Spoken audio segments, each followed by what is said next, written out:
Welcome to the Fear and Greed Afternoon Report for Thursday, the 23rd of June, 2022. I'm Sean Aylmer. Every afternoon we bring you the 5 news items that happened today that you need to know about. Story number 1, the S&P ASX 200 closed up 0.3% today to 6,528 points. Real estate, healthcare, consumer staples and tech companies led the way. The energy and materials sectors didn't do so well though. BHP was off 1.3%, Fortescue was 2% lower, while Woodside was off 2.4%. The banks were up slightly, although ANZ did a pretty good job, rising more than 1%. CSL jumped 2.2% and Transurban was 2.6% higher. Property giant Goodman finished nearly 5% higher, while Coles Group also did well. Now, it's not in the top 200, but the share price of payroll and human capital management solutions business PayGroup jumped 155% after a $199 million bid by global compliance and payroll platform Deel. That is quite a jump. Story number 2, reliability issues plagued Qantas during May, with 1 in 13 flights cancelled during the month. Domestic on-time performance statistics for May, published by the Bureau of Infrastructure and Transport Research Economics, show Qantas cancelled almost 8% of scheduled flights that month, up from a little over 5% in April, as travellers returned to the air as pandemic rules eased.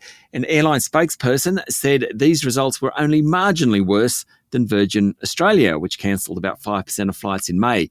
Chief Executive of Qantas, Alan Joyce, recently said the airline was addressing operational issues to get back to where they were before the pandemic.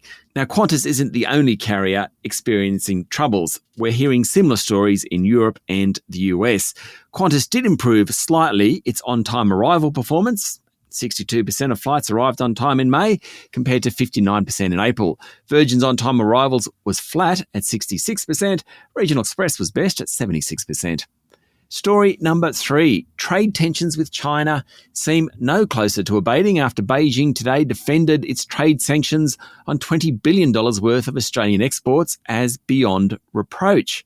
In the strongest sign so far, Beijing has no appetite to back down and remove the sanctions. China's foreign ministry said the restrictions imposed on Australian wine, beef, barley, coal, seafood, cotton and other goods was in line with Chinese law and World Trade Organization rules. The Foreign Ministry called the measures legitimate, lawful and beyond reproach. Prime Minister Anthony Albanese last month said that China should dump its tariffs on Australian exports if it was serious about mending relations with Canberra. Story number 4. Lake Resources, a lithium miner, was included in the S&P ASX 200 this week, but since then, its share price has nearly halved. It should have been a great week given the company was added to the top 200. That's important because it forces index funds to buy shares. But on Monday, ahead of trading, the company announced that Managing Director Stephen Promnitz was leaving the firm and stepping off the board. It appears he then proceeded to dump his entire holding of shares. That's about 10 million shares, according to the Financial Review. Lake Resources has shed more than 50% of its value in just 3 days. And story number 5, the US Federal Reserve could hike interest rates by as much as 1% at its next meeting, according to the Fed's chair, Jerome Powell. The chair said the Fed will make any moves that are appropriate to restore price stability. It's previously acknowledged that rising interest rates could bring on a US recession, but the risks of that are not particularly high at the moment, the Fed thinks. His comments came after a fairly steady day on Wall Street. That's it for the afternoon report for Thursday, the 23rd of June, 2022. Don't forget to hit follow on the podcast and find Fear and Greed on LinkedIn, Twitter and Facebook.